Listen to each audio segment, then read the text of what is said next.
Long ago, in the city of London, there lived a family named Darling. Wendy, John, and Michael Darling would sit in the nursery telling stories about a far-off place called Neverland, where the daring Peter Pan and the pixie Tinker Bell lived. And no one in Neverland ever grew old. Peter Pan and Tinker Bell came to the Darlings' nursery window one night to get his shadow. It wasn't Peter's first visit to the Darling house. He had come there many times to listen to Wendy's stories. Peter was upset when Wendy explained that this was to be her last night in the nursery. "But that means no more stories," cried Peter, "unless I take you all back to Neverland with me." "That would be wonderful," the children shouted. Everyone but Tinker Bell agreed. "But how will we get there?" Wendy asked. "All you've got to do is fly," Peter replied. And with a sprinkle of pixie dust from Tinker Bell, they soared through the skies of London and all the way to Peter's Neverland home. Down below, they saw waterfalls and Mermaid Lagoon. There was a pirate ship, a forest, and even an Indian camp. The pirate ship belonged to a fellow captain, Hook. The captain had two enemies in Neverland, Peter Pan and a hungry crocodile. One day, in a fight with Peter, the crocodile had got a taste of Hook's hand and had followed him around ever since, hoping for more. Hook blamed Peter Pan. When they got to Neverland, Peter took Wendy, Michael, and John into the forest to meet the lost boys. Then he and Wendy went to visit Mermaid Lagoon.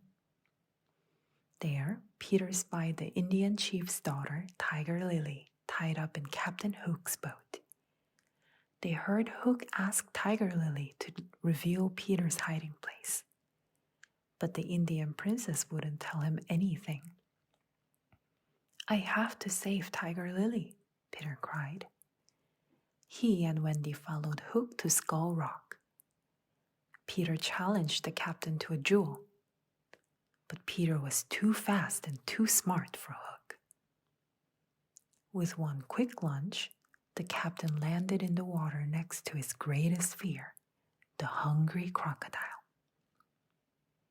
Peter rescued Tiger Lily and brought her back to the Indian camp.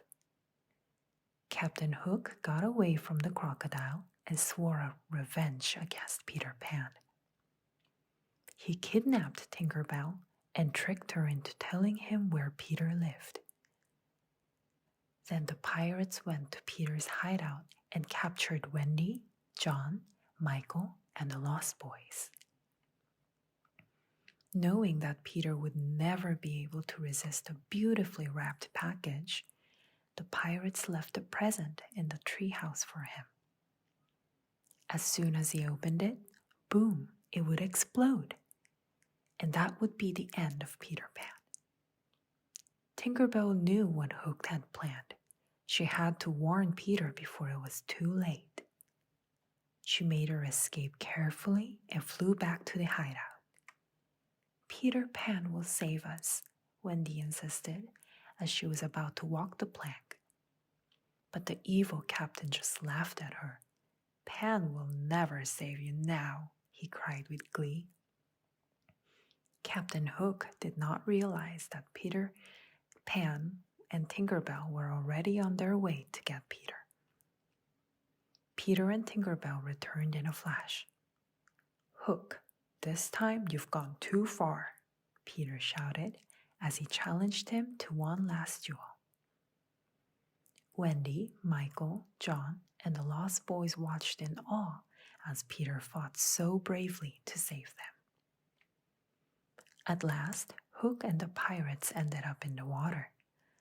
They swam as fast as they could, with the always hungry crocodile close behind. "Thank you so much for saving us," said Wendy. "And now I think it's time for us to go back home." Before they could say Captain Hook, Peter set sail in Hook's very own ship through the skies of Neverland. They were soon back in London, safe and sound. Peter and Tinker Bell said their goodbyes, and the darlings promised never to forget the wonderful times they had. As the years went by, they would remember everything. Peter, Tinker Bell, the pirates, Tiger Lily, and the Lost Boys, just as if it had all happened yesterday. Princess Melody did not know that her mother, Ariel, had once been a mermaid. Melody was just a baby when her parents took her out to sea to meet her grandfather, King Triton, ruler of Atlantica. King Triton had a gift for Melody, a locket that held images of life under the sea to remind her of the merpeople. Suddenly, a crazy sea witch named Morgana showed up and tried to kidnap Melody. King Triton drove Morgana away with his powerful trident, but nonetheless, Ariel decided she would have to keep Melody away from the sea for her own safety. Sadly, King Triton dropped the locket, letting it sink to the ocean floor. As Melody grew older, her parents did not tell her about Atlantica, and Melody was forbidden to swim beyond the seawall that surrounded the castle. Melody hated that rule. She loved the sea and felt at home in the water. Sometimes she would sneak through the seawall to swim and play in the open ocean. One day, Melody found a locket on the ocean floor. When she brought it home and opened it, a beautiful vision of a magical land of mermaids appeared. But then Ariel saw the locket and snapped it shut. It was the gift King Triton had wanted to give Melody years ago, but Ariel could not tell her that. She feared that Melody would be drawn to the sea and put herself within Morgana's reach. Feeling angry and hurt, Melody grabbed the locket and ran out of the castle. Then she sneaked through the seawall and rode the sea in a boat. If her mother would not tell her what the locket meant, Melody would find out on her own. Morgana's shark, Undertow, was watching Melody. "Morgana's the best," he told her. "She'll help you." The young princess was fascinated. Morgana's manta rays pulled Melody's boat far out to the sea, which is hideout in an iceberg. Morgana knew what Melody wanted to hear. "Deep down, you know you weren't meant to be a lowly human," said Morgana. "What you are is something far more enchanting." Melody couldn't believe it. "A mermaid?" she asked hopefully. Then, with a drop of potion, Morgana turned Melody's legs into mermaid's fins. It was like a dream. Melody never wanted to be human again, but Morgana warned her that the potion would wear off. "I could make the spell last longer if I had my magic trident," the witch lied. "Oh, but it was stolen years ago." The sea witch was trying to convince Melody to steal King Triton's trident. Little did Melody know that King Triton was her grandfather, and that the trident rightfully belonged to him, not Morgana. With the trident, Morgana would be the ruler of the seas, and she could make the king and all sea creatures bow to her. Melody fell for the trick. Soon, the little mermaid was swimming towards Atlantica. On a nearby iceberg, she asked a penguin and a walrus, Tip and Dash, to help her find the way. "She's a damsel in distress," said Dash. Diving into the water, the two would-be heroes led Melody to King Triton's palace. Once there, she hid under a table, watching King Triton. He doesn't look like a thief, Melody whispered. Still, with Tip and Dash's help, she took the trident when no one was looking. Melody swam back to Morgana's hideout. Tip and Dash were at her side until they caught sight of Undertow and swam off in fright. Melody was just about to hand the trident to Morgana when suddenly Ariel appeared as a mermaid. Ariel's old friend Flounder was with her. "Mom," Melody cried out in surprise. "You're a mermaid?" Ariel tried to explain, but her daughter felt betrayed. "You knew how much I loved the sea," Melody said. "Why did you keep the truth from me?" Melody still had no idea how evil Morgana was, or how hard her mother had tried to protect Melody from her. "Please give the trident to me, Melody," Ariel said, pleading. But it was no use. Melody gave the trident to Morgana, and the sea witch cackled with evil laughter. She grabbed Ariel with one tentacle, then sealed Melody and Flounder inside an ice cave. "Your mommy was only trying to protect you from me," Morgana said. Melody realized, too late, that she had been tricked. As the sea witch rose to the water's surface, her spell over Melody wore off. Melody's fins started back into legs, and she could not breathe underwater. She was trapped below the surface in the ice cave. Luckily, Tip and Dash returned just in time, rammed the ice wall, and freed Melody. On an iceberg, Melody watched as Ariel and King Triton were forced to bow to Morgana under the power of the trident. But the trident had no effect on Melody. She was human. Quickly, Melody crept up to the top of a huge ice structure and surprised Morgana. They struggled over the trident. Finally, Melody snatched it away and threw it into King Triton's hands. "Grandfather," she cried out, "I believe this belongs to you." King Triton blasted Morgana with the trident, sealing her forever in a block of ice. Melody was reunited with her family, and she hugged her grandfather for the very first time. As a gift to Melody, King Triton gave her a choice. She could stay with him in Atlantica, or she could return to her home on land. But Melody had a better idea.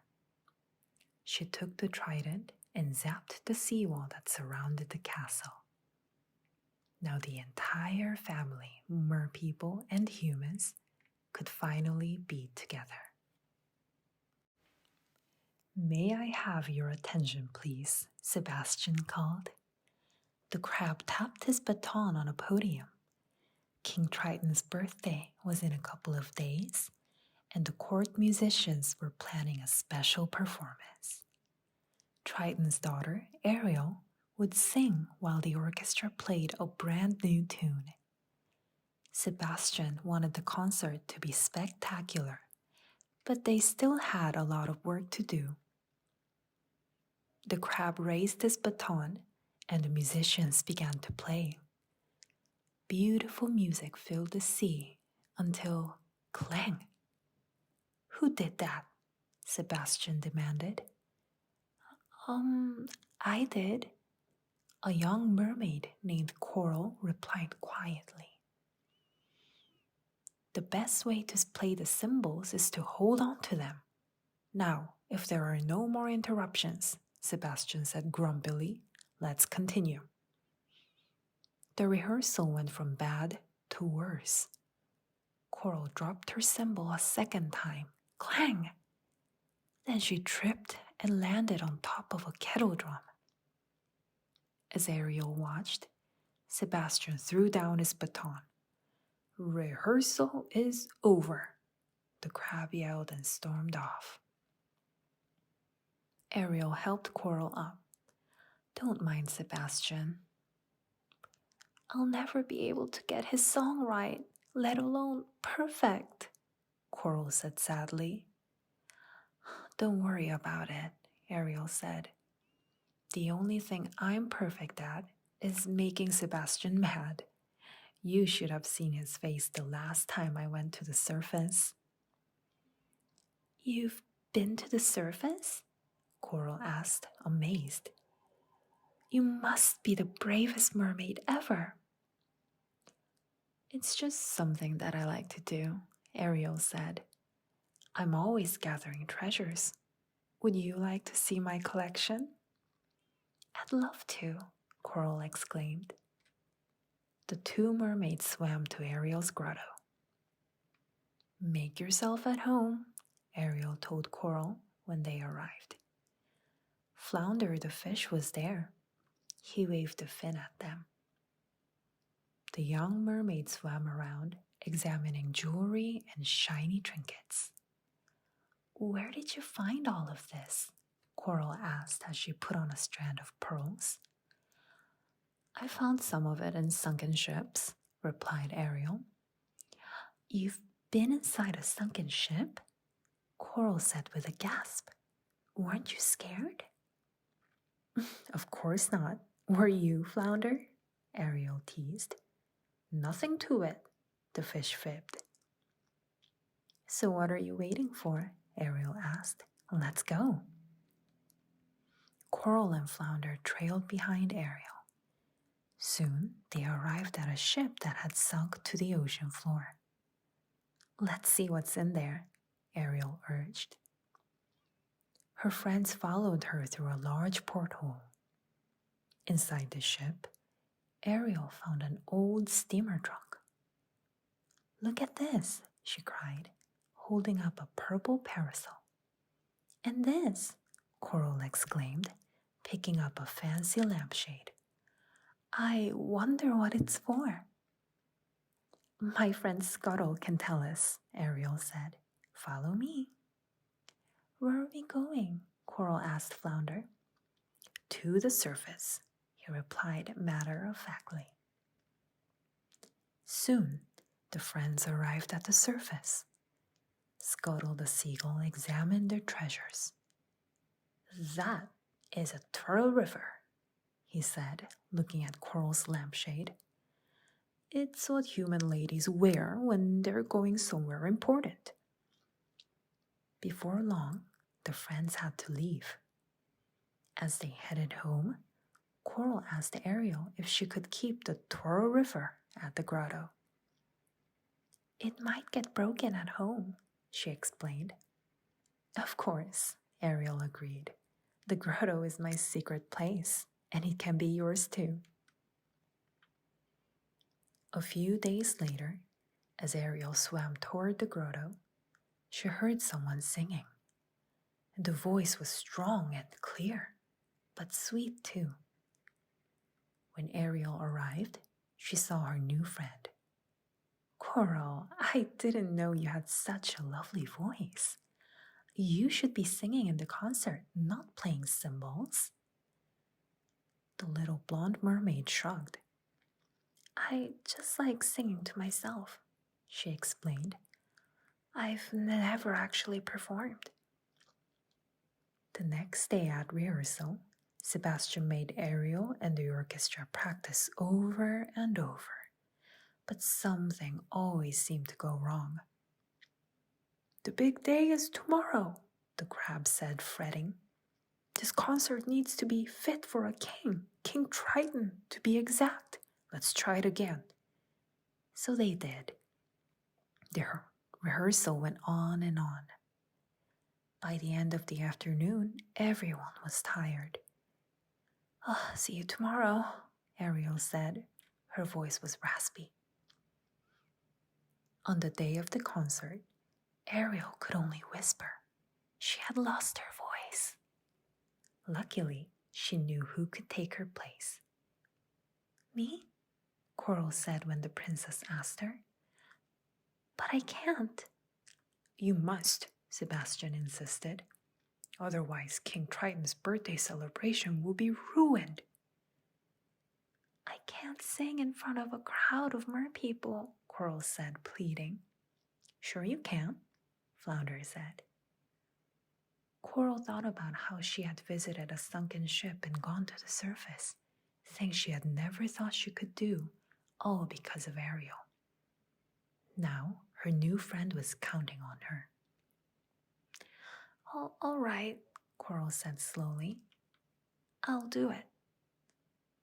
That night, when Coral peeked out from the backstage, she nearly fainted.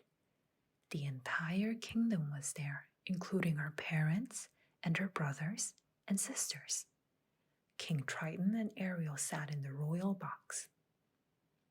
When it was time, Coral took a deep breath and swam on stage. As the orchestra started playing, she sang softly, but as she went on, Coral's voice got louder. Before she knew it, the concert was over and the audience began to clap and cheer. Coral, said Sebastian, smiling, you can give away your cymbals. From now on, you're going to be the court singer. After the show, Ariel went to congratulate her friend. She found Coral with her family. I didn't know you could sing like that, one of Coral's sisters exclaimed. No one ever would have known if it wasn't for Ariel, replied Coral. She believed in me. Ariel couldn't speak, but she gave Coral a big hug. It had been a wonderful evening. One chilly spring day, when Belle was strolling through the castle garden, she heard a whimpering sound. A puppy was huddled outside the castle gates. He looked cold and dirty. Oh, you poor thing, Belle cried. Let's get you warmed up and fed. She wrapped the puppy in her red cloak and hurried to the castle. Belle and the enchanted objects gave the puppy a bath. The coat rack brought a towel. When he was clean and dry, the puppy ate a bowl of warm stew. He's so cute. I hope we can keep him, Chip the teacup exclaimed. All the enchanted objects were happy to have a guest. But the Ottoman remembered when he had been a real dog, just like the puppy. What if Belle and the beast liked this dog better? The Ottoman tried to get the princess's attention. With a funny little grrr, he raced around the kitchen, but no one noticed. A moment later, the puppy barked at the door. Do you want to go out and play? Belle asked. As Belle and the others followed the puppy outside, they didn't see the Ottoman slink out behind them and walk in a different direction. They laughed as Belle threw sticks for the puppy to fetch. The beast walked up to Belle a while later. Someone has dug up my roses, he exclaimed. Then the beast saw the puppy. Did that dog ruin my garden? Get rid of him, now! The beast roared as he stomped away. A moment later, the Ottoman ran past Belle and the others. His legs were muddy. The Ottoman dug up the garden, Belle exclaimed. But why? Asked Lumiere the candelabrum. As Belle watched the Ottoman chase after the beast, she suddenly understood. Oh, poor little guy, she said. He just wanted some attention too. Suddenly, the puppy raced after the Ottoman, barking playfully. They both disappeared among the trees. What if they don't catch up to the beast? They'll get lost, Belle exclaimed. I have to bring them back. Oh, but it's getting dark, Mrs. Potts protested. Belle looked at the long shadows creeping through the forest. Clutching her cloak tightly, she took a deep breath and started towards the trees. Wait, Lumiere called to Belle. I'll come and light your way. Thank you, Belle said as she picked up the candelabra. I'm glad you're coming. Me too, I think, Lumiere replied, but his flames flickered nervously. Belle walked along a path. She had come this way before. Puppy, Ottoman, she called. She hoped that they had met up with the beast. She was looking forward to returning to the castle. A moment later, something rustled in the bushes. What is that? Lumiere whispered. I hope it's just squirrels, Belle answered. They must be very big squirrels, Lumiere replied. Belle picked up a large stick. Then she and Lumiere walked on, calling for the puppy and the Ottoman. Belle realized that the puppy and the Ottoman had gotten lost. She was determined to find them. A short while later, Belle heard loud barking. I think we found them, Lumiere exclaimed. Belle followed the sound until she came into a clearing. The Ottoman and the puppy stood under an enormous tree. The puppy was growling and barking loudly. What's wrong? Belle wondered about. Then she looked around and gasped. A large wolf was sitting nearby. The puppy is protecting the Ottoman, Lumiere exclaimed. No, he's too small to stop that wolf for long, Belle said. He needs help. Quickly, Belle put Lumiere on the ground and lit the stick she had been carrying. She ran toward the wolf, swinging it. Get away! Get away! She shouted, but the wolf didn't move. Just then, the beast showed up. The wolf ran away, yelping with fear. The puppy tried to save the Ottoman, Belle told the beast. They are brave little fellows, the beast answered. Cradling the puppy in one arm and the Ottoman in the other, he led Belle to the castle. Later that night, everyone settled by the fireplace. Belle watched the beast stroke the Ottoman and feed biscuits to the puppy. May the puppy stay until I can find him a home? She asked. The beast cleared his throat. His home is here with us, he answered gruffly. Belle smiled. She was glad that the beast had come around. The very next day, the beast presented the puppy and the Ottoman with shiny badges. From now on, they would be the official protectors of the house. Yip yip, woof woof. They couldn't have been more excited. One clear winter night, the prince led Cinderella out to the balcony. I have a surprise for you, he said, handing her a box. Inside was a beautiful new coat. Oh, it's simply lovely, Cinderella exclaimed. Thank you. It was a pretty and thoughtful gift. The coat would keep her warm during the cold weather.